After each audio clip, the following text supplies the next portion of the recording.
Hello, everyone, and welcome back to the online Digging Deeper series. I'm Amy David, the media coordinator for the Friends of the Sawtooth Avalanche Center. And tonight we're going to hear from the captain of the ship, the director of the Sawtooth Avalanche Center, Scott Savage. He will give us the inside scoop on the persistent and deep persistent slab avalanches. But first, while we have you all here, I have a few updates to share. So the Digging Deeper presentations, as many of you know, are scheduled for every other Wednesday, all the way through April. And the next one is March 3rd with Ben Vandenbos, and he will be talking about expertise and mindset. So the Friends of the Sawtooth Avalanche Center are hosting a new social media challenge, and that's starting now through mid-March. And the challenge entails rescue practice. So you can post a photo or video of you or your backcountry partners practicing avalanche rescue. Post it to your social media and tag at Sawtooth Avy and hashtag Sawtooth Avy. And that's how you enter. Pretty simple. Doesn't have to be anything fancy, but bonus points for more creativity. And we'll do a drawing at the end of mid-March. And we will be giving away as many prizes as we can from the Sawtooth Avalanche Center swag and the Friends. And then the grand prize is a jacket donated by Rab Equipment, and that's going to be a micro light puffy jacket. And the runner-up to the contest will get some Rab Tech t-shirts with the Banff Mountain Film Festival artwork on them. And so very easy contest or challenge to enter and to encourage your riding buddies to practice avalanche rescue. And you can do that by doing your own rescue in the backyard, setting it up that way, or going to the different beacon avalanche rescue parks that we have around here locally. So there's one at the Baker Beacon Park north of Ketchum, and then there's also one on Baldy at Sun Valley Ski Resort. So we're looking forward to seeing your rescue photos and videos. And speaking of Banff, the Banff Mountain Film Festival is online this year, and they are generously still donating net proceeds to the Friends of the Avalanche Center to help with the funding for forecaster positions. So if you would like to virtually participate in the Banff Mountain Film Festival, again, the Sun Valley edition, you can go to the website sawtoothavalanche.com, and we made all of the links pretty easy to navigate. It's right there on the home page. You can click on and find out how to purchase tickets and watch some world-class adventure films. So for tonight's show, we would like to give a huge thank you to the Weather Service for being our virtual host. And tonight we have Travis and Tim, who are meteorologists with the Weather Service, and they're here tonight to share a few words. So I'd like to introduce Travis and Tim right now. All right, thanks, Amy. Thanks for having us. Again, I'm Travis Wyatt here in Pocatello, and Tim Axford, he's actually our warning coordination meteorologist. He's joining us as well. I've actually had the privilege to work with the Sawtooth Avalanche Center since 2009. The National Weather Service has actually been working with the Sawtooth Avalanche Center and Baldy since I think the 90s. And it started off pretty simple. We just had a weather support for one product outside of, well, just snow avalanche guidance product for one forecast point. And then we were also doing avalanche warnings. And then since 2009, so that's kind of evolved to multiple forecast points and then other support products that we provide.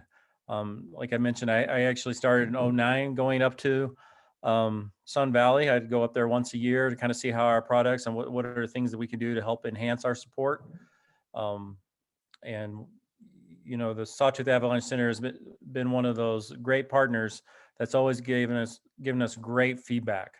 And so we've been able to evolve that support through the years. I think there was a need right off the bat that we saw that they wanted more than just one forecast point. And so in conjunction, I know Scotty had been talking about a while putting up, actual weather stations to to supplement those points. So we would provide the weather forecast for those points, but they would actually give us some verification by putting in those stations. And so we actually, me and Jeremy, another person from our office, went up and actually helped install a couple of those stations. We actually went to Bench Lake and help carry that stuff in. I think Chris was there, Scott.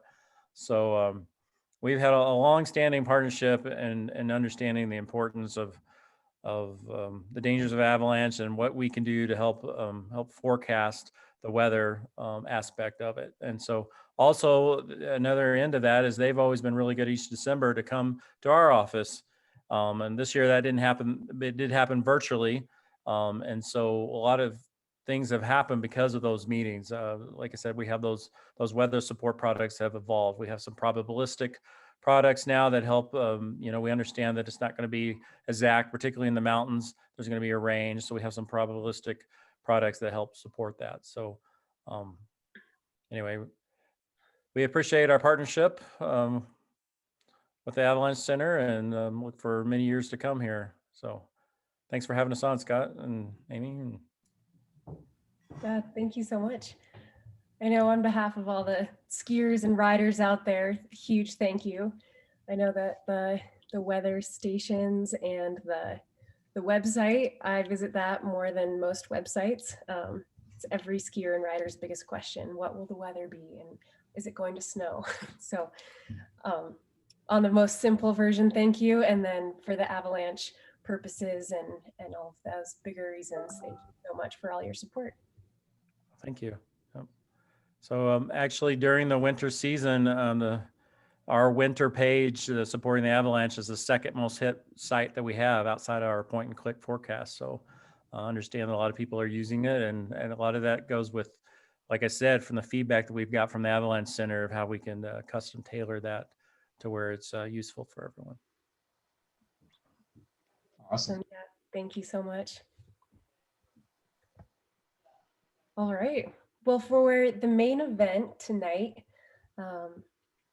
there's a key word that we've seen in the forecast over and over this year: persistent weak layer, persistent slab avalanches. And so we'll leave that to the expert, Scott, to discuss what that means and how we can manage it while we're out in the mountains.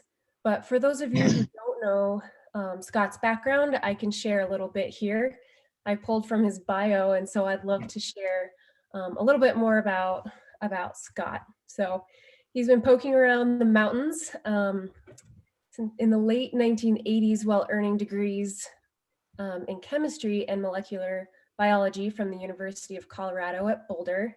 He headed to Big Sky, Montana to ski bum for a winter before enrolling in medical school, or so he thought.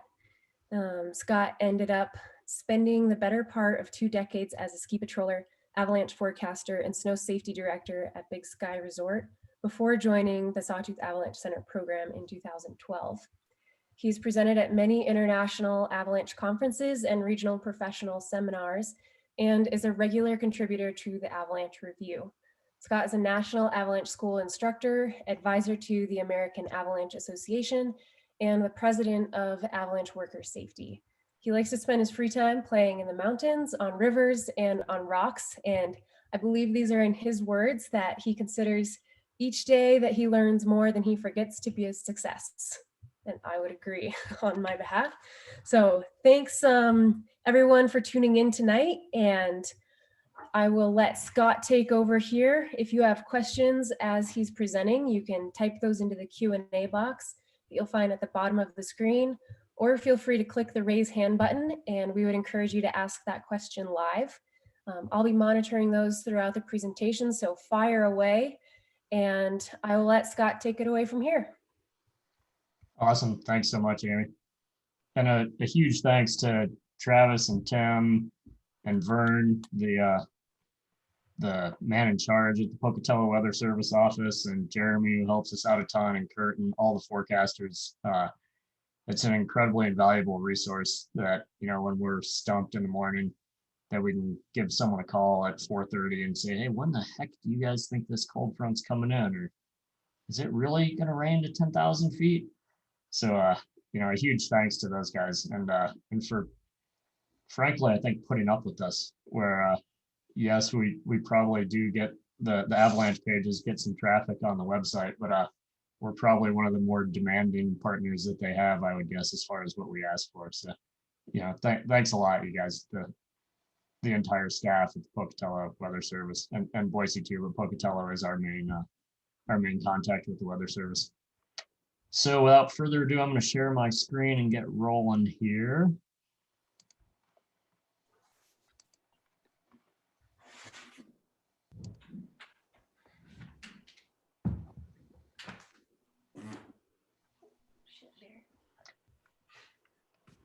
All right, hopefully someone can tell me, is that showing up there? Yep. Awesome. So yeah, I was putting this talk together today, and it's interesting. Or persistent and deep persistent slabs, along with decision making, are probably two of the things that I geek out about the most with avalanches that I'm really passionate about. So it was really fun, and just trying to drill this down to what can I give you, the audience, that's going to be the best take-home points in this limited time that we have to spend together. Because really, I mean, we could talk for 2 days straight about this stuff and barely scratch the surface. So bear with me. I may be a little tired. Started at about 3:45 this morning and been working nonstop. But I think this will be a pretty informative talk, and it'll really be what you make of it. So ask questions, like Amy said. Use the raise hand or chat, and live questions are great. And Amy, if there's a pertinent question as I'm speaking in the middle of it, then please stop and ask. And otherwise, we can take time at the end to hit whatever we have time for. So this is just a really awesome photo that Jeremy Lotto, a frequent observer to the Avalanche Center, gave me a few years back. It's just a beautiful little persistent slab avalanche. Nothing crazy, but it shows kind of one side of the scale where you can have, and we'll talk about exactly what they are, but can have these fairly innocent small avalanches. And kind of at the other end of the scale, you can have something like this. And there used to be a lift shack right there. You can see the bull wheel on the top of the lift. I don't know if you can see my cursor, but there was a lift shack right there. This is back when I was working at Big Sky in 1996. And a nice, D4 avalanche came down, obliterated the lift shack there, threw it into the top 4 lift towers or 3 lift towers right there. You can see the shivs are all sticking up in the air, and no more lift shack. And then it ran down into that kind of clearing where you can see where there are no trees way down here. So they come in all different shapes and sizes, these persistent and deep persistent slab avalanches. And another disclosure I need to make is that I'm 100% pro avalanche. I love seeing them. These are like the most interesting avalanches you can look at, persistent slabs and deep persistent slabs, as long as no one gets hurt or killed. So it's a really, really interesting phenomena that there's so much to learn, and frankly there's so much that is unknown among the community. So what I hope to touch on today is what are they? Persistent slabs and deep persistent slabs. How do they behave, and how can we live with them? Because it's going to be really difficult you can't manage them. It's difficult to entirely avoid them. So I'd say the best term is, how can we live with them? So I'm not going to spend a lot of time. We're going to assume that everyone has a decent working knowledge of some avalanche basics, but you need a slope. Avalanche terrain starting zones are typically steeper than 30 degrees. And the prime time is once you get in that 37, 38, we're going to call it, say, 35 degrees and up, just to have a little safety margin in measuring, up to about 50 degrees. Then you need a slab, and the slab's just, it's a really simple definition. It's a layer that's harder and stiffer than the layer below it, harder, stiffer, stronger than the layer below it. The weak layer is the layer that's weaker than the more cohesive layer above it. So pretty simple. We'll drill down on this a little bit in regards to persistent slab avalanches. So persistent weak layers, There are four main ones. Facets, which are angular crystals. They don't fall out of the sky, they form. Typically when the snowpack's thin and you have really cold temperatures, they'll form throughout an entire snowpack. They can form when you have extended dry spells like we had in November and early December, where the snow near the surface will get really worked over day and night. Then you can have depth hoar, which it's a type of facet. They're just bigger and it takes a little longer for them to form. They tend to be down near the ground. So they're the really, huge sugary crystals that you see near the ground.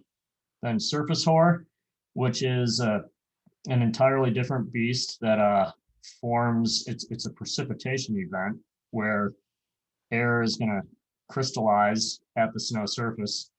And so those facets and depth hoar start as normal snow crystals, and then they metamorphose into facets or depth hoar, where surface hoar forms as surface hoar. And it's the real feathery things. You'll see them sticking up. They're, oftentimes 1 centimeter, 2 centimeters. You'll see them show up as a gray stripe if you're looking in the middle of a snow pit. And those, they're not as common as facets.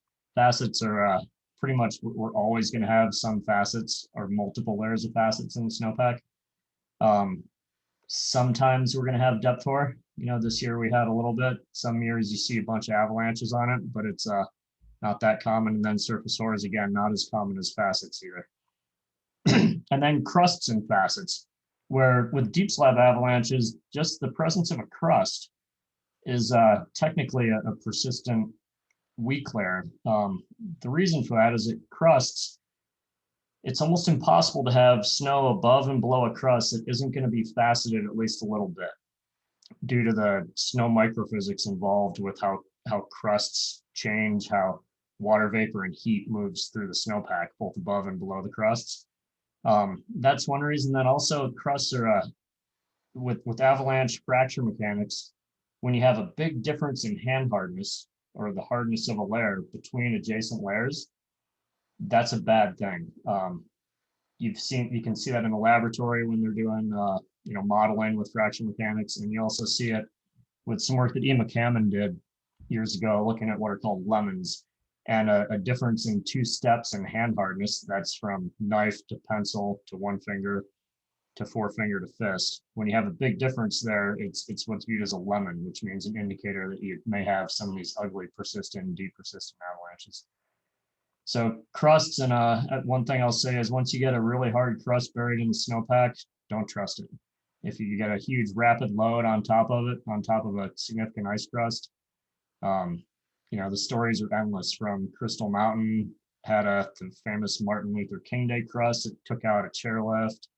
The stories will kind of never end on just these huge, weird seemingly outlier events, but there are enough of them, so I wouldn't call them outliers, that involve crusts with really small, thin layers of facets above them. So how long do these different weak layers survive? Some work that Mike Conlon did, and I'll have a list of some of these resources on the last page too, so if you want to do some more reading. But he was a researcher when he was a grad student up at the University of Calgary, working under Bruce Janison. And in 2012, I believe, he published some work and a thesis. It's either 12 or 14. But a fairly large data set on what he found for the median, so kind of the average, but pick a middle ground for how long from after being buried these different forms of persistent weak layers would still produce avalanches, or would produce, and these are deep slabs because he was looking at those specifically. But facets and depth hoar, the median was 3 months. So that's 90 days after being buried that they would produce the deep slab avalanches on top of them. Surface hoar was about 30 days for the deep slabs. And with facets and depth hoar, and he didn't really call out crusts and facets specifically, but at the far end, it was 157 days that they had a dry avalanche on a faceted weak layer. Which, think about that, that's 5 months after being buried. You can still have an avalanche on a weak layer. So pretty spooky, their ability to persist. It's where they get their name, persistent weak layers. Do they go away? Do they just kind of magically disappear, or do they get stronger? And how does this happen? It's a combination of things that, as you add weight to it, to this weak layer, whether it's really thin or thicker, you're going to get some basically pressure induced metamorphism from the weak layer getting squished. You're making the grains get closer together than they were before. So you'll see the thickness of the weak layer shrink, and that'll help kind of, we'll call it squishing them sometimes. That helps just with, once you get a certain amount of snow above them, call it, 2 to 3 feet of reasonably dense snow, not like fist powder. But once you put enough snow on top that it'll insulate them, then you lose that temperature gradient and the conditions where they're going to get worse and continue to fasten. So they'll start to, instead of fasting, they'll start to round, which just means that they're going to bond together and lose the sharp edges, like what you see in that photo there on the lower left. That's an electron micrograph of a faceted crystal. Hard to believe that that's snow. Looks like some 3D art. So yeah, they do get stronger. It can take a lot of time depending on how much snow is above them and how much of a load compresses them. The faceted layers that we have, the ones that were buried on December 11th and on January 27th, are both starting to show signs of strengthening, more so in the Banner Summit area, and then also in the Sawtooth Western Smokies. They're getting better in the Galena Summit zone, and the Wood River zone is going to be the last because there's just less snow on top of them. So it's going to take some time. We're not out of the woods yet. Basically going from north to south, we're out of the woods faster than we are down south. And then another common question is, which are worse, thick or thin persistent weak layers, or PWLs? And it kind of doesn't matter. In my experience with deep slab avalanches, they tend to be thinner. A lot of them do involve crusts. If you have a crust, that weak layer only needs to be, we're talking like a few millimeters thick. So something that you can't even see. It's more like a piece of plywood that's delaminating. And it's still that same collapse mechanism. The fracture mechanics shows that you only need a drop of like 0.2 millimeters. That's from personal conversations with Ron Simmenhuis and a guy out in Switzerland, Alex van Herwingen. But you don't need the snowpack to collapse like a full centimeter or a full inch to have avalanches release. It can be a really subtle thing with thin weak layers and really small faceted crystals. So yeah, thick ones, they look a lot uglier, but I think don't let that bias you, that some of the worst persistent weak layers can be the really thin persistent weak layers, especially when associated with a crust. So then persistent versus deep persistent slabs. What is the difference there? And there is no you cross the magic threshold and you change from persistent to deep persistent. It's definitely a continuum. We're looking at the same thing, having a slab avalanche fail with a persistent weak layer below it. So the main ways that we can delineate them are the burial time or the age of the persistent weak layer. The longer you go, the more you're going to tend to get towards a deep persistent behavior. And a lot of this is I'll talk about behavior characteristics, and we'll get to that later, but that's really the difference is, how do these things behave and what do you need to do to evaluate them, and how do you live with them or travel when you're facing persistent or deep persistent avalanche problems. So the longer it's buried, the more you're going to trend towards being a deep persistent problem. The depth of the weak layer, so how much snow is above it, and the slab hardness, that as it gets deeper and the stiffness of the slab increases, or the hardness, that's going to make it trend towards being a deep persistent problem. General rule of thumb is once you get to 3 or 4 feet, things are going to start to change. A 1 to 2 foot slab above a persistent weak layer, that's going to behave like a persistent slab problem. Versus something that's 4 feet from the weak layer to the surface, that's gonna, of not just brand new powder snow, but 4 feet of settled snow, that's gonna behave like a deep persistent problem or more. when you're in between, you're kind of in limbo there, which is where we are a little bit in the Galena Summit zone basically now. The Sawtooths and Western Smokies are definitely kind of there as a more of a deep persistent problem with the December facets. The width of avalanches that these things create, the thicker and harder the slab, the wider they can break. And they also tend to pull into more gentle terrain, into the flats up above where you think they'd break. And then frankly, survivability, which we'll get into that, the character and how these things behave a little more. So there is no magic bullet where it's like, we switched. Now we need to follow the deep persistent advice, or it's only 2.5 feet thick. We're still traveling like it's persistent. Unfortunately, it's not quite that simple. So how do these things behave? Well, this is last season, unfortunately, a fatality up in the Baker Creek drainage, persistent slab avalanche. And in talking to Chris Lundy, we were going through all the avalanche accidents, the fatalities in our forecast area since Chris started here in 2004. And then there were a handful of years where I was here and he wasn't here. But the only one that we're sure was not a persistent slab avalanche since 2004 was an avalanche that occurred on Castle Peak in July. That was a wet issue many years ago. But otherwise, these are the types of avalanches, deep persistent or persistent slabs, that unfortunately kill folks locally in the accidents that we investigate in the local mountains. Up at Baldy, I think there have been 7 or 8 injuries, burials, or close calls just in the last 4 or 5 years. This photo's of a double burial last year or the year before. It all blends together, like Amy said. Any day that I learn more than I forget, it's a win. This year there were 3 close calls. 2 skiers were out in the side country or out of bounds outside of Baldy. So this is not within the ski area. We're talking outside the ski area boundary.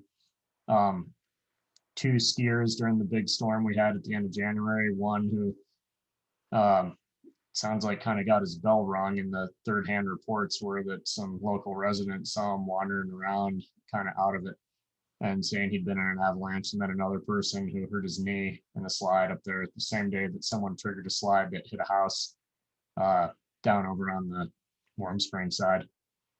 And multiple avalanches that have caused injuries, some really serious out in that terrain. Also, the majority of the significant avalanches and injuries that both Chris and I have seen that aren't in the Baldy side country have also been persistent or deep persistent avalanches, mainly persistent. And it doesn't just catch recreationists. This is from back in my time at Big Sky in 2006. And this is what we call a post-control release. So it happened while the ski area was open. This is on the south face and Liberty Bowl at Big Sky for those of you who have skied there. And this is the day after Christmas. There were a handful of skiers on this slope, and one of them apparently remotely triggered it. No one was caught. And you can see there's 10 plus acres of debris. Just really fortunate that no one was caught, injured, and killed in this avalanche. And if you look at all the avalanches that happen inbounds at ski areas, the vast majority of them are involving persistent reclays. So if we move on to this year, as most of you probably are aware, it's been a terrible month and terrible year in general, but especially since January 30th. There have been 17 separate avalanche events that have killed 25 people so far. There's actually one person that's missing, that went missing yesterday in an avalanche in Colorado. So that number is probably 26, but that hasn't been confirmed yet. If we look at those 17 events, at least 14 of them were persistent or deep persistent avalanches. There was one in Alaska, some climbers earlier in the year that is fairly certain that it was not a persistent slab, that it was a wind slab. And then there are 2 events that are unknowns, one in California and one in New Hampshire, that may or may not have involved persistent slabs. So over 80% of them. So these are the avalanches that kill us. Us meaning recreationists, professionals, you name it. This is the problem. So what I want to do is go through a handful of the accidents that the fatalities that have occurred this year, and kind of call some things that we can learn and some common points out of those. So this is in no way meant to shine a bad light on any of the people, survivors or victims in any of these events. I want to make that really clear. But we do need to try to learn from these when we can. So thanks in advance to the Colorado Avalanche Information Center and the Utah Avalanche Center and the Gallatin Avalanche Center for some of the work that they've done. So some of the events we're going to look at. The first one was back on February 1st. It's northwest of Silverton, Colorado, so in the southwest part of the state, over there towards Durango. And this is near Ophir, some people who are on a hut trip. They were skiing in the area marked in yellow, and they came down, and it was a group of, I can't remember if it was 6 or 7, but they ended up having 4 people skiing down this gully.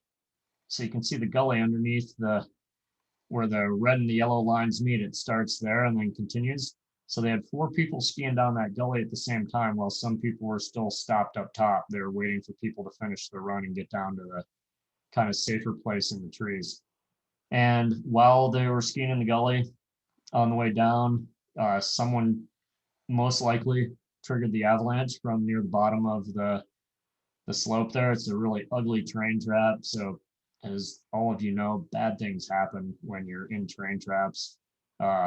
Key point though is that you can trigger an avalanche that big from the flats down below. So from nearly flat ground at the very bottom of it. It's a key feature of persistent and depersistent slab avalanches that things will propagate really far. So really far uphill, you can see this wrapped around in multiple aspects. They can do some strange things. It's not just like dealing with a wind slab where it's kind of what you see is what you get. In this accident, one person was able to deploy their airbag, and they were what's called critically buried. So their airbag was showing even though they were buried, but they were found and dug up really quickly. The other 3 people were buried very deep. The debris was up to 20 feet deep in that gully. And tragically, 3 people died in this event. The second one, we're going to look at another Colorado event. This was in a side country area outside of Vail, the Vail ski area called the East Vail Chutes. And the story here is a group of 2. The first skier skied down without incident and stopped below one of the cliff bands. I'm not sure which one. That's what's considered a standard place to stop. Most slides don't run that far, from reading the report. And in this particular instance, that person, he had never seen an avalanche overrun where he was stopped before. He was experienced, but never can mean a lot of different things. And that's one of the key points, that when we say I've never seen something run that far, unless you're talking 100 years, the chances of seeing a really significant avalanche are pretty slim. So even if it's say a 10-year return period avalanche, you're not going to see it every 10 years, with any high degree of certainty. So be careful when you're thinking I've never seen that slide before, even if you've been around for 30 years.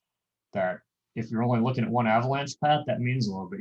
You're thinking of like 80 or 100 or 150 avalanche paths, it becomes kind of meaningless, unfortunately. Kind of a sad effect of the way probability works. So back to the story, you have one person stopped under the cliffs. The second person skis down, triggers an avalanche. This one is able to arrest and not get taken down all the way for the ride. The first person who was stopped ends up going down and getting buried. It was a relatively fast rescue, I think about 10 minutes until they had them up, did CPR, but tragically were unable to revive the partner. So the next one we'll look at, this is kind of near where I spent a lot of my early years in my career outside of Big Sky. It's literally like a mile away from the ski area, place called Beehive Basin, popular skiing location. And this was two split boarders. They were following a established skin track. It was pretty beat in at the bottom. And then they got to where they were breaking trail where it had been blown in a little bit. They were still partway up the slope. They were ascending when it happened, and they triggered this avalanche that came down, caught both of them, and one person was basically died of trauma from being battered to the trees. They did not die at the scene, but they died later that night at the hospital. Then we'll watch a video here about another Colorado accident. On Sunday, February 14th, a snowboarder was killed in an avalanche on Mount Treelise. Mount Treelise is located just east of the Eisenhower Johnson Memorial Tunnel on I-70. The avalanche was very large. It was over 800 feet wide and ran 500 vertical feet. The height of the crown was 4 to 10 feet, with sections up to 20 feet high. The avalanche initially broke on a faceted layer of snow about 2 feet off the ground. It also broke in depth or at the ground in many places. The area of the debris field was 9 acres. We measured debris piles over 10 feet deep. The backcountry snowboarder that was caught and killed in the avalanche was the first to arrive at the trailhead for the day. He broke trail through a few inches of fresh snow on a well-established skin track. The red arrow in this image shows where he departed from the skin track. We do not know the exact route he took, but we were able to establish he was ascending when he was caught by the avalanche. A couple of skiers and another snowboarder spotted the avalanche from the skin track. They knew it was not there before. They began to search for any victims. They called 911 and coordinated their rescue efforts with the Alpine Rescue Team and the Clear Creek County Sheriff's Office. We're at the site of an avalanche fatality. An avalanche killed one split boarder on Sunday, February 14th. He was buried directly behind me. He was traveling alone. He deployed his airbag, but his head was still under the snow, and he was not wearing a beacon. We don't know exactly his route. We put together some clues and found out that he was probably traveling in uphill mode, and it's likely he was taken out from above by a very steep slope from above. Right here, and even a little bit above us, it's really flat. So if you measure the slope angle where you're standing, it's going to be less than 30 degrees, but the slope above is much steeper. We didn't extend a column test and didn't get any failures, and it's a really thick, hard slab. Up above us, the slab's probably up to 20 feet. We didn't go investigate it due to safety concerns. So where the snowboarder likely triggered the avalanche, this thick slab wasn't probably there. It was probably a lot thinner, and he was able to affect this weak layer either here or down by the ground. Two distinct weak layers, and like we've been seeing quite a few times this year, you could trigger these really large avalanches, in this case up to 20 feet deep, from thin areas and flat areas below steep slopes. Our deepest condolences go out to the friends and family of the victim. You can review the detailed accident report at colorado.gov/avalanche. So with that accident, a few things that I wanted to highlight that really stand out. One, just how wide, how big, how powerful that deep persistent slab or persistent slab, I'd call it a deep persistent slab, how powerful that was. I mean, you could see how many tracks it overran, how many people had already skied in there that it just obliterated. It obliterated what's, was obviously a well beat in skin track in that area too. It's another kind of disturbing trend is people getting caught and killed while ascending. That there are a lot of skin tracks that are not getting put in places that are protected from these larger avalanches. Kind of saw one yesterday on the way up to Baker Creek, and there were two people putting in a skin track just right up the gut on Durance. And was it going to slide? Probably not. But if it did, how are you going to get out of an avalanche with your skins on and heel lifters while you're going uphill? You're not. You have no way to escape or fight. You're just going for the ride. So, it's one of the few things I'll preach about is that when you're going uphill, it has to be 100% avalanche proof. there can't be a chance of getting caught in an avalanche while you're going uphill, because you have no way to get out of it. This one was triggered from below, which is another trend. We're seeing that in a lot of accidents and just general with deep persistent and persistent slab avalanches. And we'll hit on this a little bit later, but two things that Jason Koenigsberg from the Colorado Avalanche Information Center mentioned there were the ECT test. They was an X, so they didn't get any results. And we'll talk about that a little bit later here in a handful more slides. And also that the odds were that the split border skier who triggered it, they probably found a thinner spot where they had better access to the weak layer. So what that means is when you have this really thick slab, if it's like 3 or 4 feet, you don't have good access to the weak layer. You're not gonna, your weight or that of a snowmobile, because it's a fairly similar in how much force it puts on a snowpack if you're just traveling on the snow surface. It's not going to really affect things very much down 3 or 4 feet deep below a hard slab like that, a hard stiff slab. But maybe you'll find a place where there's a rock outcrop or near a tree where there's only 1.5 feet between you and that weak layer. So that's what they're talking about when he says, access to the weak layer in a thinner spot.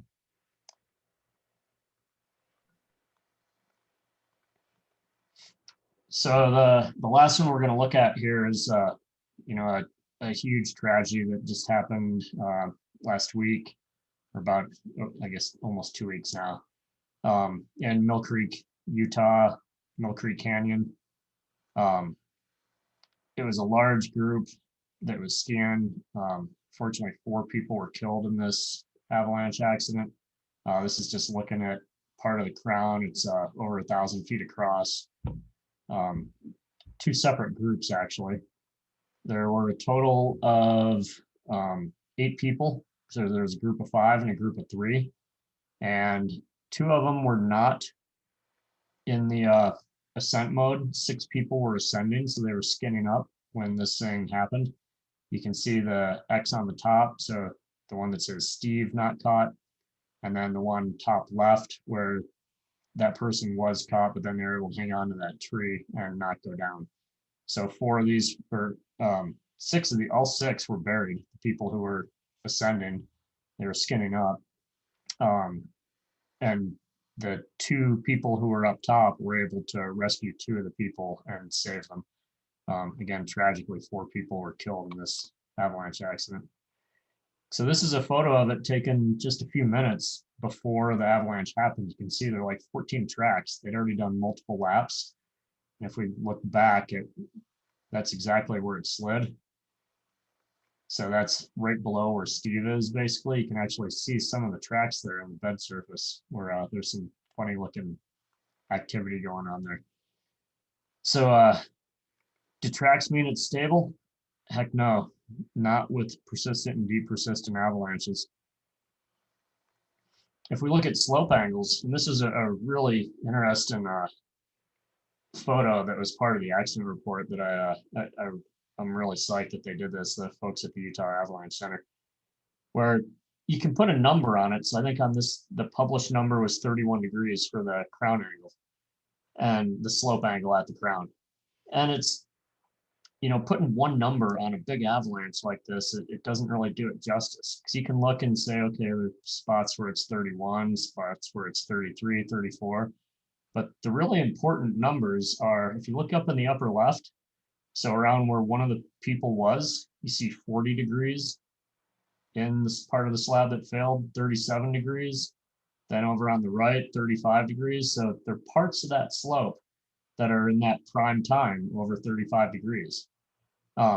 If that entire slope is 31 or 32, there's a lot lower likelihood that you're going to have an avalanche like this. But just having parts of a slope being over 35 degrees make it way more likely.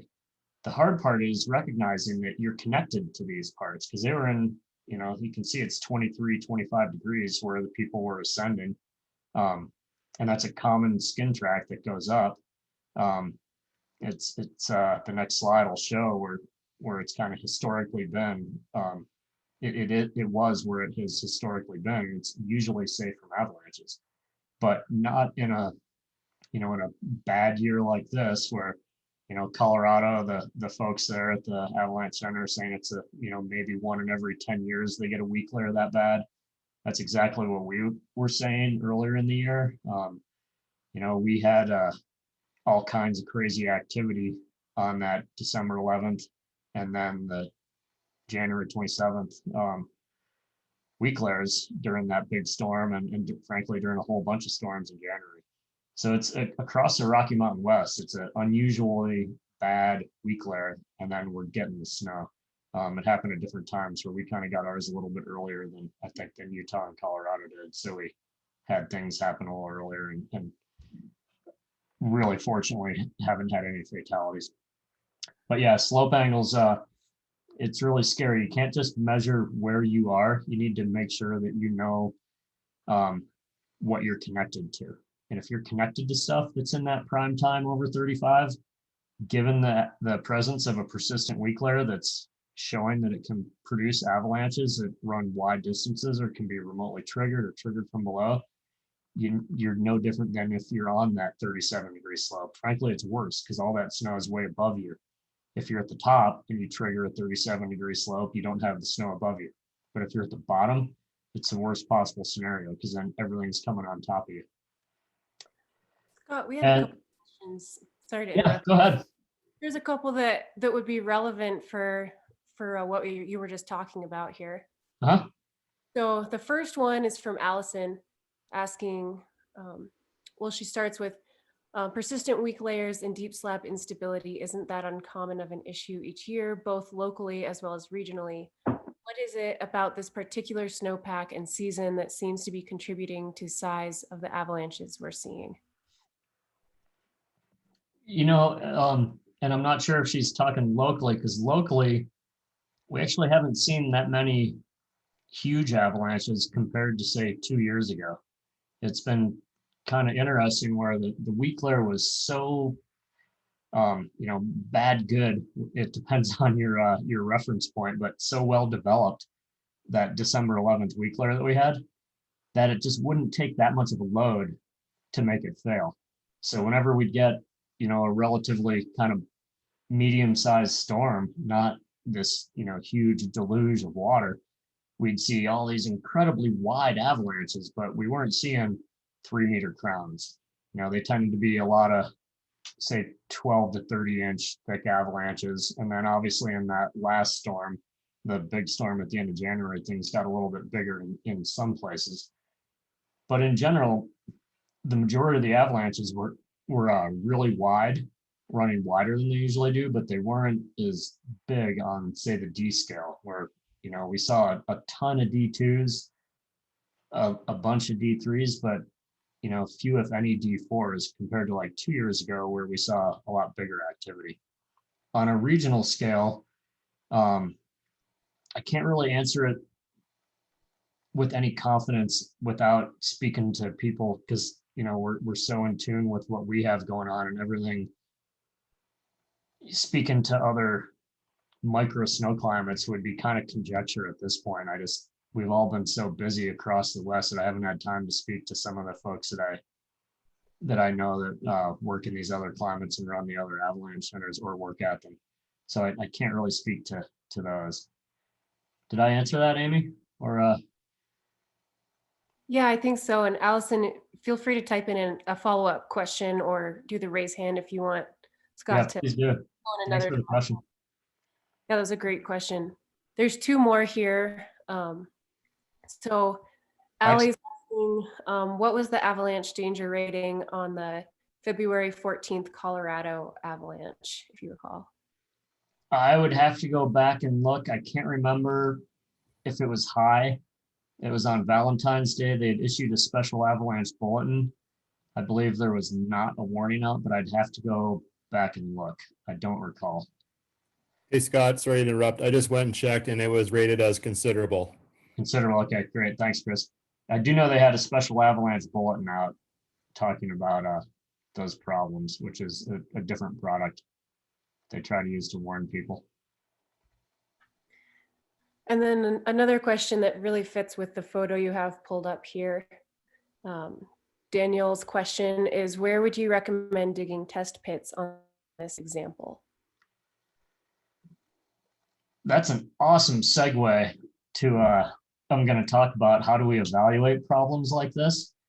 But, you know, I wouldn't be caught dead anywhere on that slope because, I mean, if you look at it, where would you be where you wouldn't have gotten killed with a high degree of certainty, other than, you know, up in the, if I was going to be trying to dig a test pit to evaluate stability on this slope, I would find a slope that has nothing over 30 degrees on it, that faces the same way and is at a relatively similar elevation and has a similar wind exposure. And I'd look for kind of thinner areas and thicker areas. I'd probably do a bunch of probing. I'm always poking holes in to try to figure out, you know, how deep is the weak layer that I'm worried about from the surface. And I want to kind of take a look at where it's in that middle, say average depth. So say I'm probing with, whether it's with my pole or a probe, and I figure out that the weak layer is kind of an average of 3 feet deep, but it's 1.5 feet deep in some places and up to 5 feet deep in others. I'm not going to dig where it's 5 feet deep. I'd probably want to look at a hole where it's 3 feet deep, but more importantly, I'd want to look at a hole where it's 18 feet, excuse me, inches, 18 inches. Sorry about that. So yeah, you want to target where it's going to potentially be the easiest to trigger and the most unstable or weakest. So I'd look for the shallower places, but that are still representative of the slope that you're skiing. And go ahead and shoot a follow-up if that doesn't answer your question, Daniel. Great question. The pit location is really tough with persistent and deep persistent. And you know, until we have the Spaceman Spiff X-ray vision goggles, it's so hard to know what's going on with how the slab distribution on top of that weak layer. So unless you're constantly probing and figuring out a kind of an average and low end thickness of the slab, you're kind of guessing and throwing darts by just randomly digging a pit. That was a great segue to your next segment. I'll save the other questions for later on. Sounds good. Keep the questions coming. Those are some good ones. So this is looking at that the Mill Creek Canyon, and the skin track goes from the just above that big tree on the right hand side and kind of crossing, I believe, from right to left, from viewers right to viewers left. And that's the standard skin track, and you can see that the up track has been, you know, completely obliterated by this avalanche.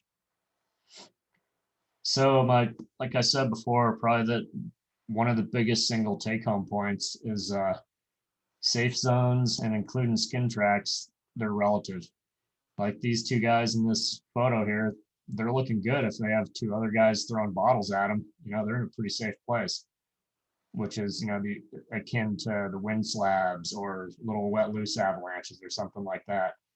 But the big organized army that is a deep persistent slab avalanche, you know, your safe zones need to be a lot more avalanche proof than the piece of metal out in the middle of the road. It's just not going to do them a whole lot of good. So some characteristics of triggering these things, with whether it's persistent or deep persistent. It's really common that they're triggered from below and also remotely, which means you're not on the slab that actually detaches and moves down the hill. You're either to the side of it, above it, or way below it in an area where, you know, the snow's not moving. But in flatter areas, so less than 30 degrees, that these things are oftentimes triggered in areas that are where the slope angle is less than 30 with persistent and deep persistent slabs. It's happening more and more often that these are triggered while you're ascending. Part of the reason for that is that as you get up on these slopes, you know, what happens? The snowpack tends to become more wind loaded and deeper. So you don't have as easy access to the weak layer as you get higher on the slope. But when you're down in the flatter areas, you know, you tend to have better access. It can be a softer snowpack at times. It's generally a little bit thinner than once you get up into the wind zone. So that's one of the big reasons that these are triggered while ascending. Also, there is some fracture mechanics involved in why propagating cracks like to travel uphill. They just do that. We won't get into the physics on that. Tracks don't mean you can't trigger it. It's a really common theme with persistent slabs, and especially deep persistent slabs, that the slope can be kind of teetering there, stability and instability. I mean, you figure it has to be pretty strong. If you have a weak layer and a slope that's able to have a snowpack where you have 3 to 10 feet of snow that it's already holding up, you're talking millions of pounds. So one person, they need to hit just the right spot to be able to trigger it. And it could be the third track, the fourth track, the second one in the Vail Avalanche, the 15th, possibly in the Utah incident. Who knows in the Colorado Mount Trelease? I mean, there were a lot of tracks in there beforehand. I have another example that I'll show a picture of in a couple slides here that, is literally thousands of tracks afterwards. So tracks don't mean it's safe when you have persistent slabs. Thin spots, we talked about that, kind of the whole while ascending, that you have better access to the persistent weak layer.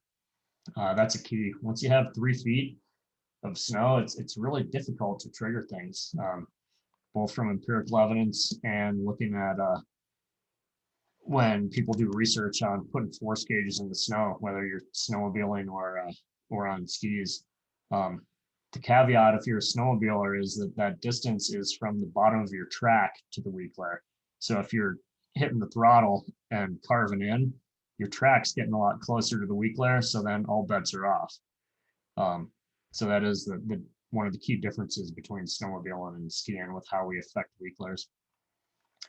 How important is recent snowfall in the grand scheme? That's one thing I haven't talked about is loading. So, the old adage is if you want to have more avalanches, you need more snow. More snow equals more avalanches. And that's very true with wind slabs, storm slabs, and even persistent slabs. But as we get out there on that continuum more towards deep persistent slabs, that kind of falls apart. Where research that based on a data set that I had from Big Sky back in 2006, and then Mike Conlon, David Trace, Bruce Jamison, Dave Gaudier, and we'll have some resources at the end. Alex Marienthal, and then Bob Comey and Chris McAllister over in Jackson. There's a good correlation out to the 21-day snow load or precipitation load. And it's actually the strongest correlation in kind of that 3 to 7 day, if you kind of pool these studies together. The particular data set that I was looking at in Big Sky, it was strongest at 4.5 days, just due to the way that we were measuring snowfall. I couldn't say 4 day or 5 day. It was 2.5, 3.5, 4.5. And frankly, there are an awful lot of deep persistent slab avalanches that happen with 0 snowfall the day before, 0 loading. It has very little predictive effect how much snow fell the day before with deep persistent avalanches. I guess very little strong, probably too strong of a word, but it doesn't have a strong effect like it would obviously with wind slabs. If we get 15 inches of snow overnight tonight and some winds, you're gonna have wind slab avalanches, but that doesn't mean you can say you're gonna have deep persistent slab avalanches. It gets a lot more complicated. And this is going back to this highlights both the importance of tracks. This is that same slide that I showed earlier, or Avalanche 2006, December 26th, the day after Christmas at Big Sky in Liberty Bowl. So the crown's only 3 or 4 feet. The slab was a lot thicker as you move down slope a ways. So this would have been a deep persistent slab avalanche. It had around 3,000 tracks in it total. Since that bed surface was formed, you can see explosives holes in the bed surface. And it had about 250 tracks since the last loading event, which had snowed 36 hours previous, and then was shot with explosives with no results. No new snow the night before it was open the day after Christmas. And, probably 250 plus people skied it that day before someone probably remotely triggered it just above the crown to the looker's right in a thin spot over on the edge where those rocks are. Really spooky. Gave me nightmares for a long time. So yeah, how do we evaluate stability? And I probably have this gray thing at the bottom. I'll go away in a minute. But if we're dealing with wind slabs or like if you remember the first picture I showed was that really pretty Jeremy Lotto photo of a real small persistent slab avalanche. It was maybe 12 to 18 inches thick. So when we're at that point, it's fairly logical and straightforward. Our regular toolbox works, where if you take a level 1 and especially a level 2 class, you'll learn some really good tools that are going to help you navigate those kind of problems. So the wind slabs, the storm slabs, and the very, the first set of avalanches on a persistent weak layer. But then as the weak layer ages and gets buried deeper and gets thicker, it gets incredibly complex, and the uncertainty just goes through the roof. Our standard toolbox of methods to evaluate snow stability just kind of, it doesn't become useless, but its efficacy really drops dramatically. So this video here is a couple of years ago, and this is looking at persistent weak layer. You can see it's really obvious down there where you have the new snow on top of junk, just nice faceted snow down below. And this is actually Chris doing a test, an extended column test 2 years ago. So in this photo, it's probably what, 18, 20 inches maybe, the slab height. So hopefully you're all thinking, yeah, that's something that you could actually trigger, that skiers can trigger.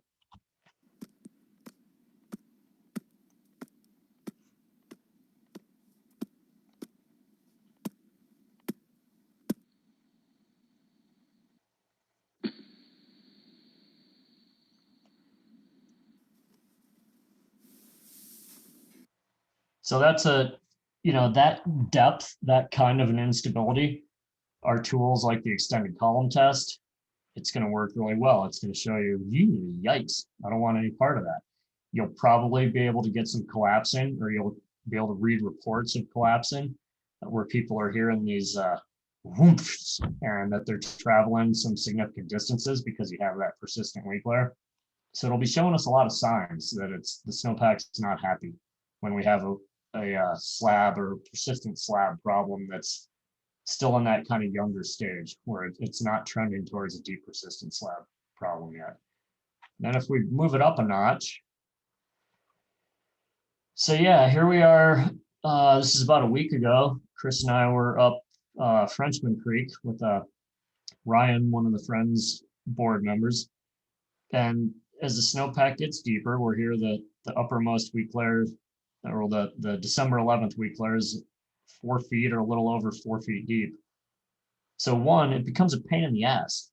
It takes a lot of time to dig out columns that are 4 feet deep. And if you're out there skiing or snowmobiling trying to have fun, unless you get your sled stuck and have to dig some giant crater, you're just not going to choose to dig that many holes that are, if you're looking at a 6 foot tall snowpack. So that's problem number one. More importantly, the tests kind of, it becomes kind of nebulous. You can picture if you're hitting this, so he's putting the same pressure on it with those taps that he was with that weak layer that was only 18 inches deep. You have this huge amount of snow that's gonna, you're gonna have a hard time impacting that weak layer. It's already obviously strong enough that it's holding up that much snow. So we're kind of looking at the wrong scale. So you're gonna have to hit it pretty darn hard. So that's the first thing, is don't pay any attention to the numbers whatsoever when you're dealing with deep slab problems. It doesn't matter how hard you need to hit it. You need to assume that there's a spot on that slope where I can find it, where the weak layer is only a foot or only 18 inches below my snowmobile or skis. And then you're not going to need to hit it that hard, where it's a lot shallow, a lot less deep, or it's more shallow. So that's number one. Don't pay attention to the number. The main value you can get with tap tests, whether it's an extended column test, which is an ECT, or a CT compression test, or a deep tap test, or DT, which is compression test, is going to be 1/3 as wide as that. So just basically a shovel width. So a really tall, skinny column. And you can picture right away just the levering effects. It gets really weird if you're doing a compression test. A deep tap test, you remove most of the slab, above the weak layer. So you're just looking at a little bit of snow above it. So you don't have that big lever effect of hitting it if your beam isn't perfectly straight. And whether it's an ECT, a CT, or a DT, what you're interested in is not how hard you need to hit it, but with an ECT, does it propagate? So if you can still have that weak layer, that crack, propagate all the way across the column, that's valuable information, that there's still the potential for that weak layer to have a crack that you initiate somewhere where it's shallow, and then it propagates all the way through and takes it out. So that still is good information. Just in general, extended column tests, once you get over about 3 feet and with really hard layers, they become less valuable just in general for some for a variety of basically fracture mechanics reasons. With the compression test and deep tap test, and frankly, I don't do that many of them when I'm looking at deep slab instabilities, just because they're not that valuable for me personally. I'm not going to discourage anyone from doing them. They're a lot faster to do than an extended column test. But what you need to pay attention to is the shear quality. Is it a sudden planar, sudden collapse, which means that it's a really smooth shear plane. So that's the important information from it, not the number. So there still is some value from those results where you're tapping the snow on top with the deep slab instability, but as it gets deeper and deeper, the value becomes less and less. So if it's 18 inches, 2 feet, yeah, they're incredibly valuable tests, stability tests are, and there's some really meaningful information. They're going to give you some, good data. But we're getting to the point now where, like in this picture, where it loses a lot of its value. And then we have a propagation saw test, which you bring the saw up through the weak layer, and you see how far you need to move the saw until you get the crack to either propagate through the weak layer or go up through the slab. So we'll play this one. This is last week.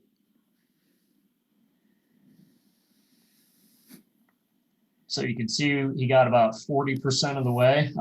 When you're doing these tests, you need to dig a larger column, then it needs to be at least as tall, or excuse me, at least as long as the depth from the surface to the weak layer. So this was, I think it was 135 centimeters long, and it was about 40%, which would be, the equivalent of 40 out of 100. And as you get these deeper slab problems, they tend to gravitate in that 40 to 60. So the number isn't as important. They're kind of always going to be there. I mean, you're not going to get it where you go 15 centimeters and have this whole thing fail, because there's no way the snowpack would have got that deep in the first place if you had a weak layer that was that weak. It's not going to happen where you have repeatable, really, really bad PST results for the deep slab problem. The bigger issue is, does it, or not bigger issue, the bigger piece of info is, does it propagate all the way to end? And in this case it did, which tells you there still is some potential. It's not saying that this slope is unstable, but there is some potential that you could have an avalanche involving that weak layer. You're not out of the woods yet. If you're getting to the point where that crack stopped, you saw it and then it went like another 20 centimeters beyond it, and it was doing that test after test after test after test, then you could feel pretty good about, having with a high degree of confidence that you don't need to worry about that weak layer. But we're still in that limbo right now. This is up at Frenchman's again a week ago. All right, so we're about done here. So then we get to risk tolerance. So our regular tools don't work anywhere nearly as well as the weak layer gets deeper and the slab grows in thickness and stiffness. So a lot of it does come down to risk tolerance, where, when I was 18 in college, that easily could have been me. If I had the money to get over there, I would have gone running with the bulls in Pamplona. I have a feeling. Right now, 50-something-year-old Scotty, there's no way I'm doing that. I'm not saying things are, right or wrong. People are being too risky or accepting too much risk or not accepting enough. But it goes back a little bit to what Chris talked about last week, and I don't think we have, or last Digging Deeper 2 weeks ago. I don't know if we have that up on YouTube or not, but I really encourage you to watch that Digging Deeper about decision making and the human factor. And he talked about kind of cumulative exposure. which, you know, he and I have had some conversations. And it started for me when I decided, okay, I'm working at a place where I'm hanging it out there a lot, you know, up to 50 times a day on a big storm day where I'm, you know, having real exposure at a high rate. And I did the math and figured I was going to have, you know, ballpark 10,000 real exposures, you know, like this, like running with the bulls in my life due to avalanches. So I needed to be right. I need to feel like I have a less than 1 in 10,000 chance of getting caught in any of these serious events. Otherwise, I'm gonna, you know, I'm gonna get wiped out, either injured or killed. Um, Everyone's gonna have their own risk tolerance, and I'm kind of geeky and into numbers, and it was something that really struck me that, you know, I need to be feeling a lot better than, you know, yeah, like I can get away with this 99 out of 100 times. That's nowhere near enough for me at this point in my life. Definitely, I mean, I remember paddling ugly rapids that I probably had no business doing, thinking, yeah, I've like an 80 or 90% chance of making through this without just getting hammered in some big ugly hole in a class 5 rapid. And it worked out, and my cumulative exposure wasn't big enough that I never got seriously injured or killed. But I think that's something everyone needs to make that decision on their own. And when you're dealing with persistent slabs and deep persistent slabs, inevitably it's going to become, you know, a numbers game on what is your risk tolerance. We're kind of in there now. We're up in the Banner Summit zone. There's a very slim chance, but there is a chance that you could trigger things if you're skiing 38-degree slopes in the Alpine that are peppered with rocks. You know, that's the riskiest place to be, because with the rocks, you have the places where you have better access to the weak layer. In that Alpine area, it's wind loaded, where you have the slab and then some, or a stiffer slab and then some thinner spots. So really your tool to how do we live with it is, you know, how much risk are you going to accept while you're out there? And it's not there is no, well, I said don't do it, I said do it. There's, you know, we're not here to tell you to ski or don't ski things when it's a deep slab or a kind of a moderate deep slab problem. It's entirely up to the individual to decide how much risk they're willing to accept. It's tough. I wish I had a better answer for how you can make a much more informed decision when you're dealing with such a scary problem that if you're wrong, there's a good chance it'll kill you. But we really don't. So the take-home points, this is the wrap-up slide here. These are the kinds of avalanches that are most likely to kill you or your friends. And the data from this year, the data from professionals over the years, the data from all the accidents we've seen in this local area, it's going to be persistent or deep persistent slabs that tend to catch, injure, and unfortunately kill people. They're incredibly unpredictable, and their uncertainty and unpredictability just increases with the depth. So they can run a lot wider. The avalanches can encompass, you know, we've seen slides that are over a mile across, and we've seen a lot this year that are over 1,000 feet. They can have immense power, you know, just crushing trees and running really long distances where they're blowing out standard skin tracks and up tracks and places where people have, you know, said, well, I've never seen an avalanche there before. The unpredictability is huge with persistent and deep persistent weak layers.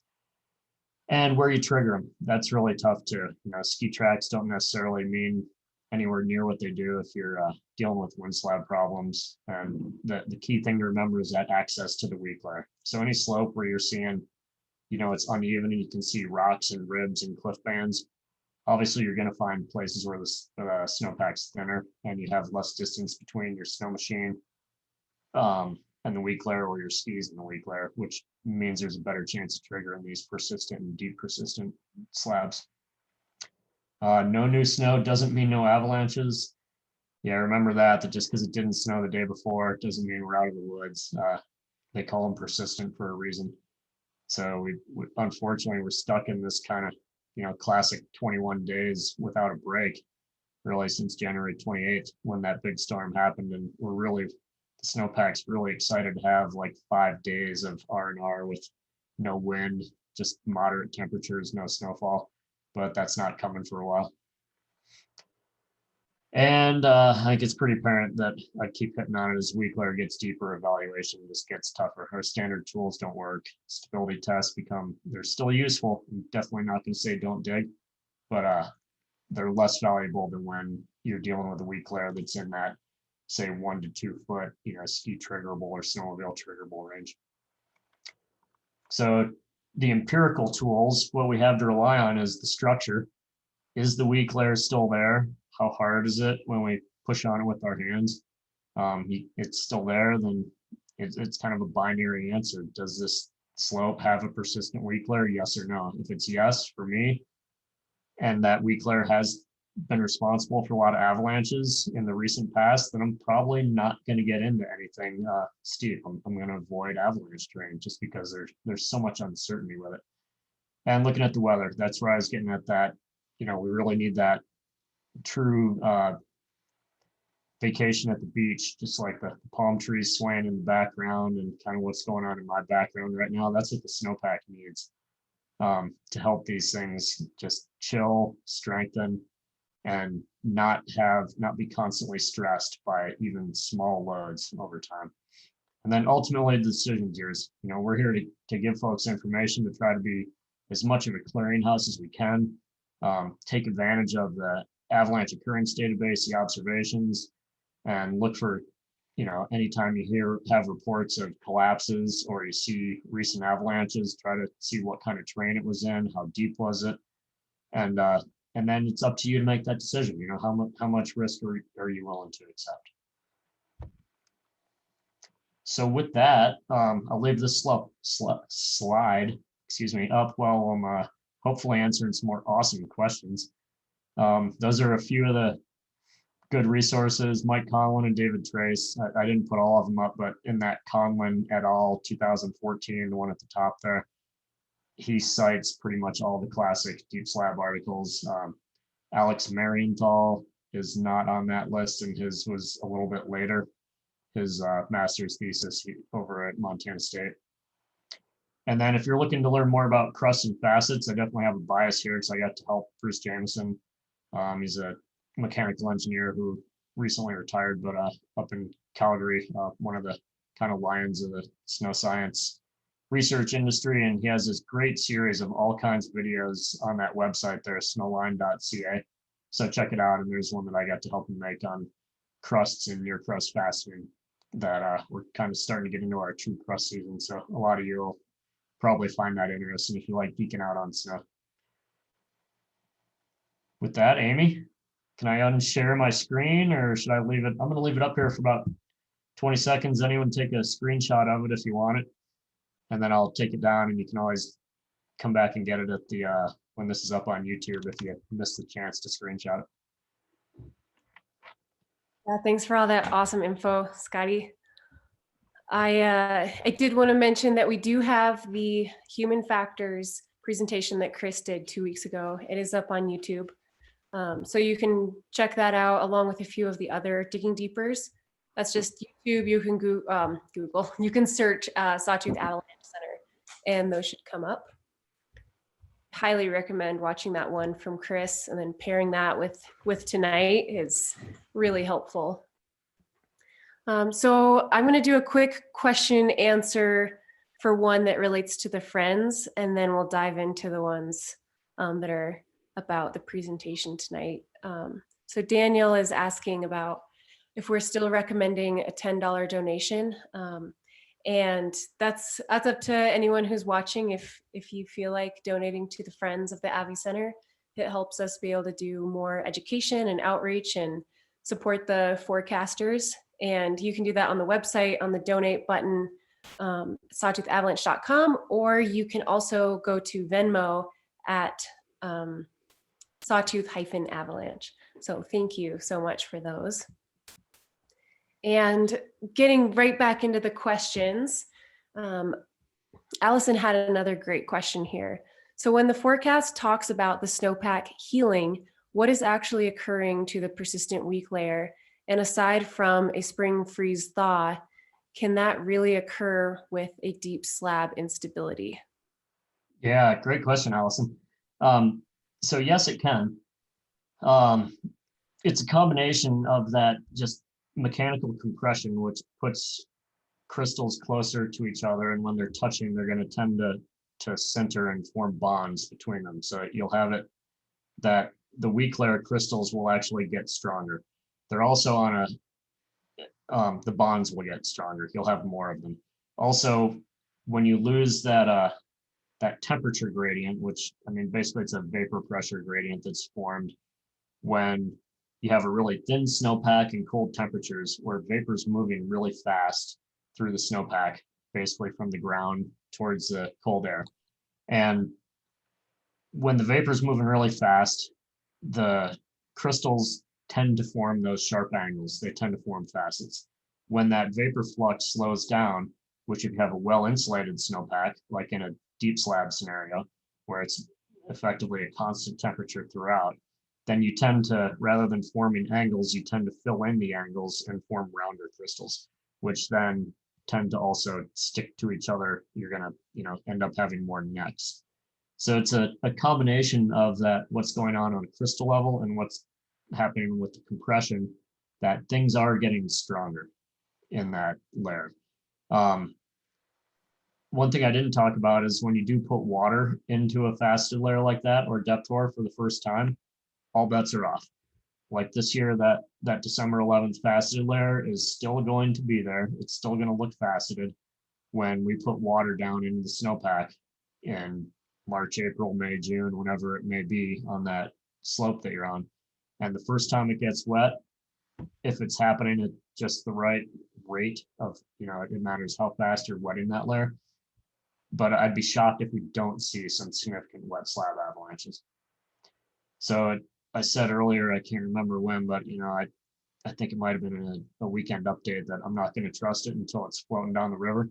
And that's mainly what I was getting at, that we're going to have wet slabs probably with a, high confidence. And if we get big storms, we may have some kind of weird outliers like, wow, I can't believe that we just saw that avalanche after going, a month without seeing one on that weak layer. So, yeah, it's an incredibly well-developed weak layer this year that is going to stick around for, I'd say, closer to that 150 days until I totally forget about it and I'm not worried about it, compared to the 80 or 90 days. Oh, shucks. I was thinking spring skiing, just wait till spring skiing.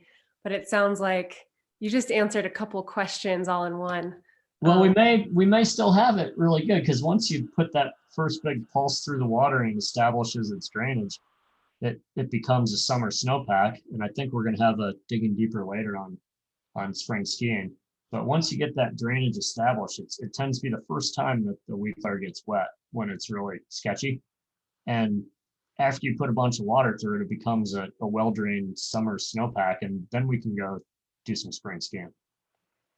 Okay, so there's hope. Yeah, don't give up on corn yet. Okay, that's good to know.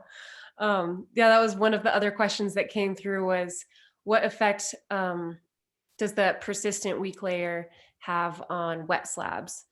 So it sounds like you touched on that a little bit, but I'll tack on that question, maybe getting ahead of the game since we're not quite to spring skiing yet. But how can we as recreationalists look at the snow as we're planning our routes or assessing it along the way, to identify if that wet slab could be a problem? With wet slabs? Yeah, wet slabs, based on, knowing that there was that persistent weak layer. Yeah. Persistent weak layer. I think it was pretty apparent how I feel about assessing deep persistent instabilities, where, even if you have explosives at your disposal, you're going to get burned every once in a while. And wet slabs are one step closer to voodoo. Wet slabs involving deeply buried faceted layers. So for me, it's that first big warm up where everyone, in the mountain towns, everyone's wearing shorts and flip flops, and it's that way for day after day after day. I'm staying away. Oftentimes you hope that the ski conditions are as poor as the avalanche conditions. Oftentimes they are, where it's not refreezing at night. and you just keep putting these pulses of water deeper and deeper into this soggy oatmeal-like snowpack. Yeah, so it's a tough one, but if it's not freezing at night for days on end, and just all you can really do is look and actually physically see how deep the water is getting, which isn't that easy. You really need to look at it once it refreezes to see when you see percolation columns, and that'll give you a better handle on it. Okay, Sorry, that's okay. There's no easy answer with this one. no. Good lesson in patience for the next round. It is. Okay, so shifting gears a little bit, this question came through earlier in the presentation. I figured we could wait towards the end for it. Mhm. But it's a question about how high the risk is inbounds and specifically at Baldy, but I think this really relates to the bigger picture of inbound skiing across all ski resorts. Yeah. How that's managed. Ski areas do especially big ski areas with well-established avalanche programs like the patrol at Baldy and the snow safety department.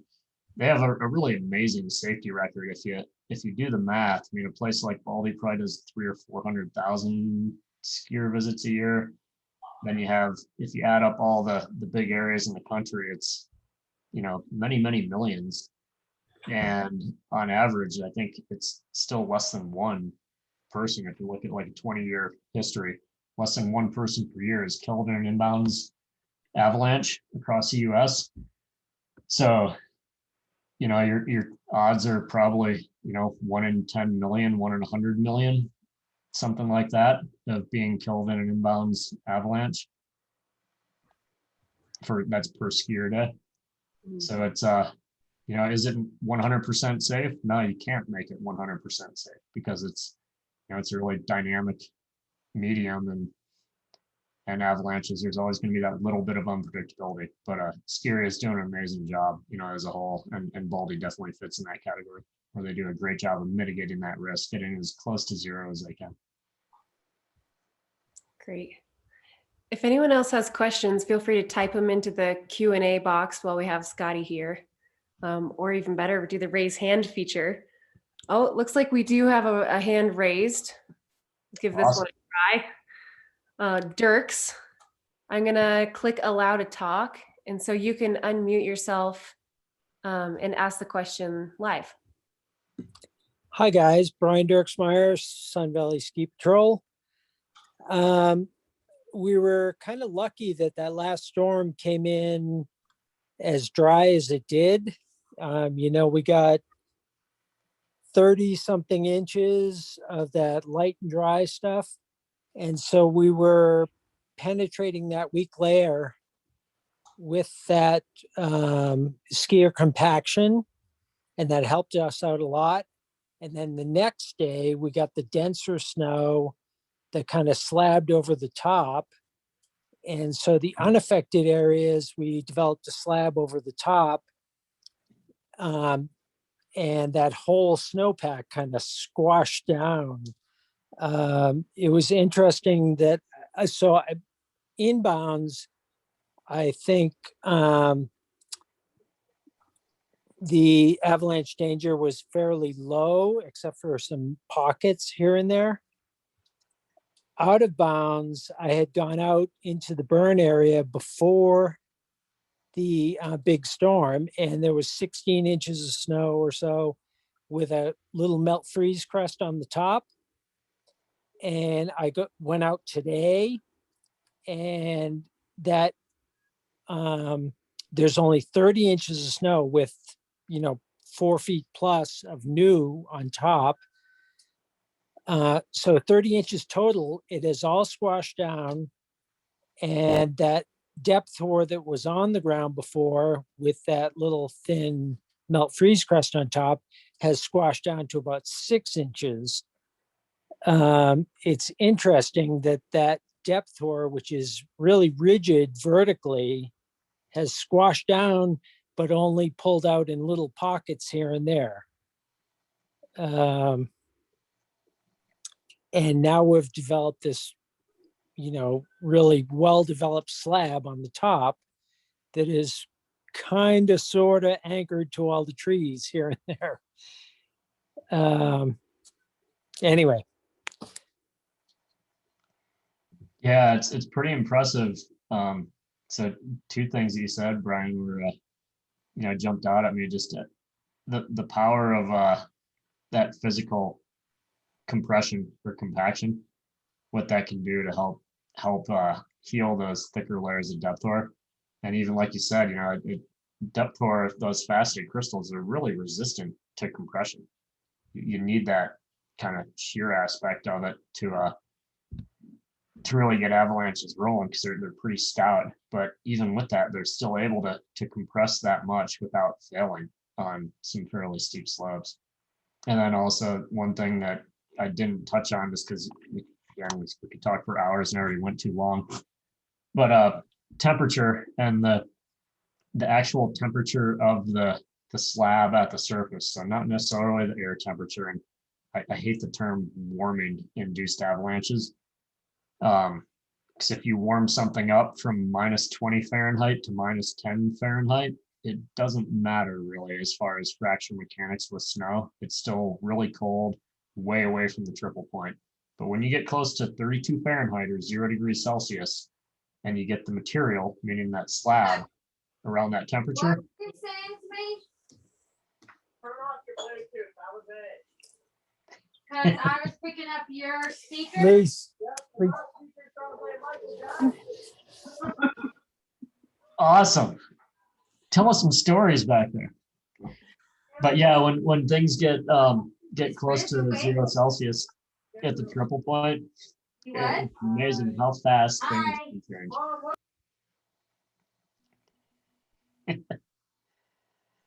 Sorry, do you mind saying that one more time, Scotty? Yeah, no problem. So when you get close to 0 degrees Celsius or 32 Fahrenheit, and I'm talking about the actual temperature of the snow itself, so that layer near the top. And what Brian was saying is that they had a lot of this low density, colder snow that's not very cohesive. So the first 2/3 of that storm, there wasn't much of a slab. And what happens at the very surface can have a really profound impact on what's happening on a weak layer that's deeply buried.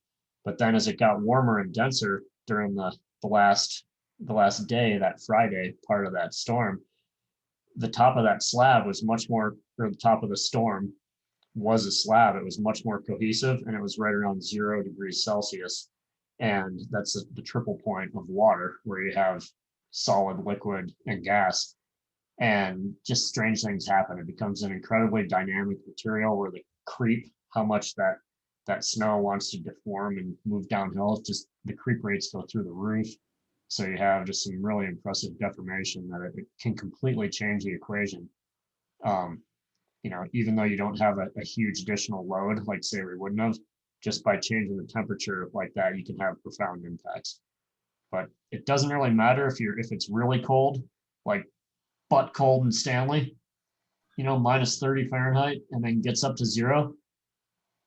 That doesn't count. That's not warming. It's warming to near the triple point, to near 0 Celsius or 32 Fahrenheit. That's when it matters. And the snow temperature, not the air temperature. Wow. Yeah, it's cool to think of how it felt to ski that snow each of those different days as it changed, and then hear more of like the science and the physics of how all that actually affected like the way you're skiing it, but then the way that it's working together with the different snow. Yeah, and you can totally feel it. I mean, when you're feeling that like kind of coastal feeling cream cheese, whether you're snowmobiling or skiing, it's think about what that's doing to the snow, and that is changing the equation significantly if you have really warm storms like that. So yeah, thanks for bringing that up, Brian. Yeah, thanks, Brian. Anything else to add to that? I might have muted you on accident there, but feel free to raise your hand again if you want to add more to that one. I do have another question here for you. Mhm. And I'm going to read it verbatim. So why are these layers able to stay for months? And if the temperature gradient is lower with a deeper snowpack, why don't these layers bond instead of staying for so long? Yeah, good question. So once a layer starts going down that faceted road, basically it's going to make a turn and either go down the rounding road or take the faceting fork. And once it starts going down that, it can be a process that happens fairly quickly. And then it takes way more time, like orders of magnitude more time and energy for that faceted crystal to become a rounded crystal. So it's a lot easier to form facets than it is to take facets and make them round, just in the amount of, in the process, the time and conditions that it takes. So that's the first part of the answer. Can you repeat the question, Andy? Yeah, 1 second. Why are these layers able to stay for months? And if the temperature gradient is lower with a deeper snowpack, why don't these layers bond instead of staying for so long? Yeah, so that kind of answered it, that, once you grow fairly large facets, large meaning over a millimeter, they're gonna stick around for a while. And it just takes, unfortunately, it's a patience thing where you have to get them insulated with enough snow above it, and so it's, you're promoting that rounding and bonding process and physically compressing them. You have that mechanical effect as well, that pressure metamorphism, and it takes time. It's harder to reverse the process than it is to get it started. That makes sense.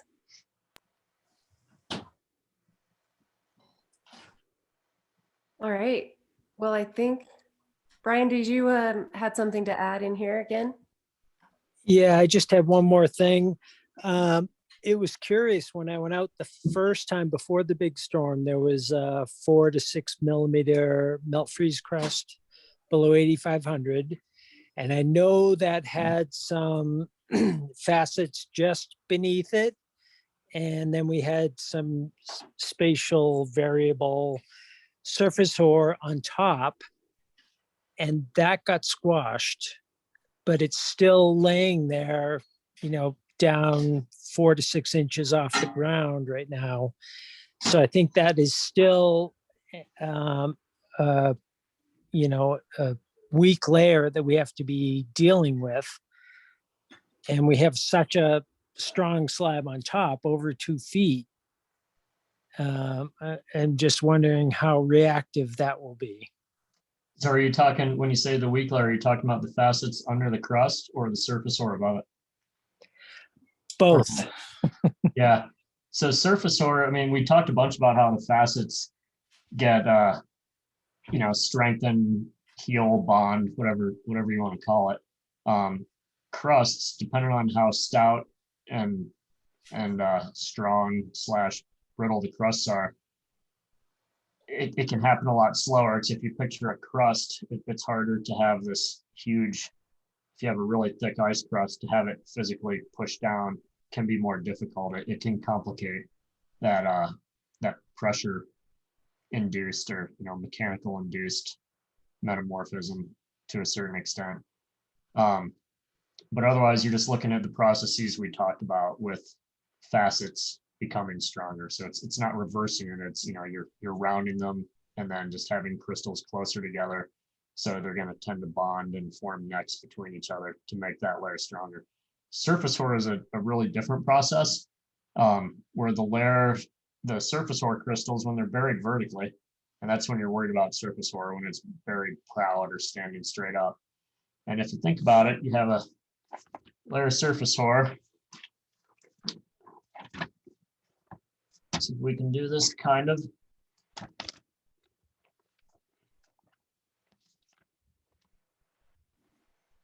I'll try this at home.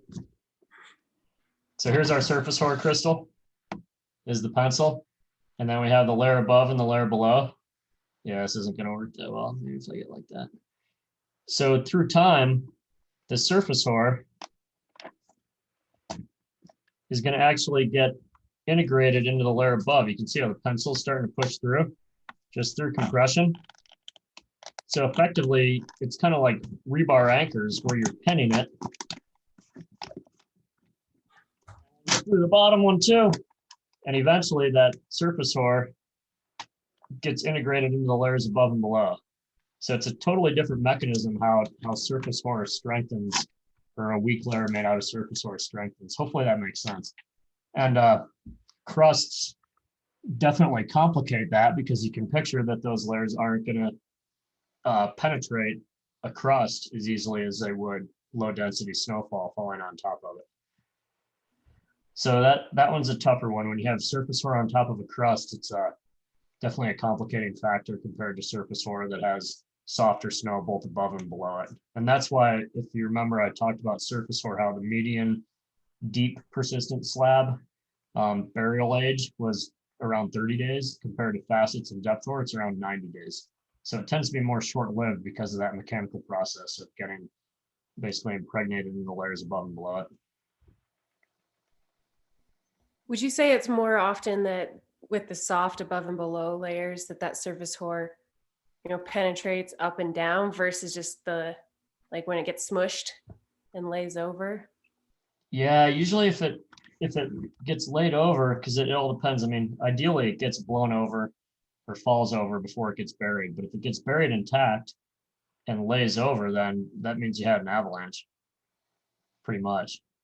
Right. So So I think, gaining a load on top and then, flopping over, it's actually okay.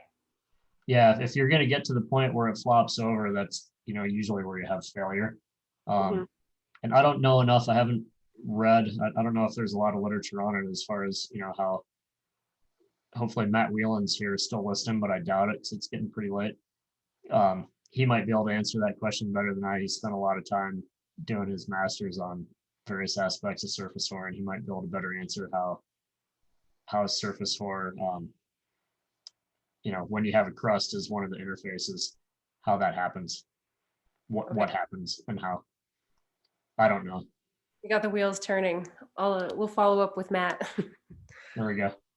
All right. Well, does anyone else, if you have questions, you can type them in here to fire away last few minutes. And thanks so much for your time tonight, Scott. I definitely learned a lot, and I would make the assumption others gained a lot from this as well. Since it's very relevant topics. So thank you for all your knowledge. Oh yeah, my pleasure. It's like I said, this or decision making, I'm happy to talk about it, probably for way too long, anytime. Perfect. Well, speaking of decision making, just a reminder to folks that the recorded version of Chris's talk on decision making, or the human factor and how to combat it and deal with it, is up on YouTube, along with the past Digging Deeper series recordings. And this one is also going to be put up on YouTube, so you can rewatch it or share it with friends. And be sure to mark your calendars for the next Digging Deeper on March 3rd, and that's with Ben Vandenbos. And he will be talking about mindset and expertise. And that, I think that's our main points to share before we log off of here.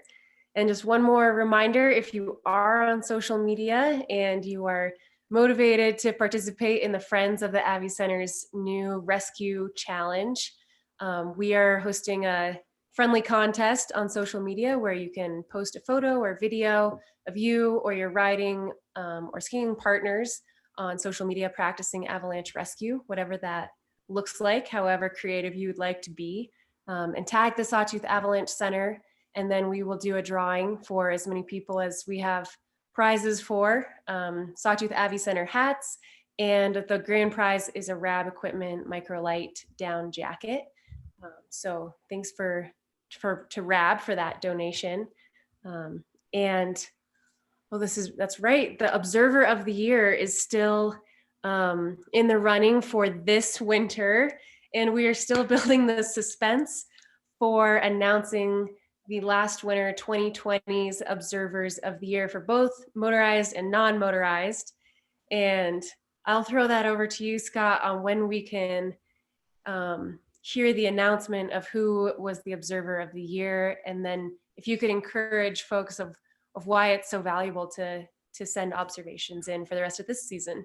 Yeah, thanks so much, Amy. And we apologize to everyone. We usually award our motorized and non-motorized observer of the year at the big in-person, either motorized or non-motorized. So like at the 509 movie for the motorized, and at either homegrown or one of the more non-motorized events early in the year, to make a big production out of it and give someone an awesome prize. Like in the past, it's been some airbag packs, beacons, all kinds of really good stuff. So we meant to do it. We actually figured out who it was before the last Digging Deeper, and then I blew it, and then I blew it again tonight. So I guarantee, no matter what, that, and next week is Ben talking about expertise. Yes. So we will award both of them no later than at the next Digging Deeper, and we will announce them for sure at the next Digging Deeper. And they will be good prizes. So everyone, you want to attend in case it's you. And we thank the friends of the Avalanche Center a ton for making the prizes we can give to observers a reality. The observations that we get from you, snowmobilers, snow bikers, split boarders, snowboarders, skiers, snowshoers, whoever you are, it's huge information for us. And it doesn't need to be anything profound. It'll sound like I'm preaching, those of you that have heard me say this before, but we don't want complicated snow pit analysis. If all you can say is, hey, we skied this and we high marked this, here's a photo, we got after it, nothing happened. That's great information. If you see an avalanche, a picture of an avalanche is huge. Go to the bottom of the website page. Every single page of the website, it has a few different ways you can submit avalanches to us, via text, via clicking a button, via email. So please let us know what you're seeing. It's a big area. It's 3,500 square miles, and we have for sure one of us out every day. Ideally two, sometimes more than that if we're out having fun on days off. But we can't cover all of it. We're lucky if we can cover 100 square miles in a day if we're having a huge day on sleds out of 3,500 square miles that we're responsible for. So please let us know what you're seeing. Keep letting us know what you're seeing. We're getting tons of observations this year. It's great. We're way ahead of our past record pace. Keep it up. All right, so stay tuned for next Digging Deeper Observers of the Year. And with that, I just want to say a thank you again to the Weather Service. Thanks, Tim and Travis, for jumping on tonight and sharing a little bit about the partnership. And thanks to everybody who tuned in tonight. And we hope to see you at the next one. Thanks, everyone. Thanks, Amy. All right, see you later. Thank you.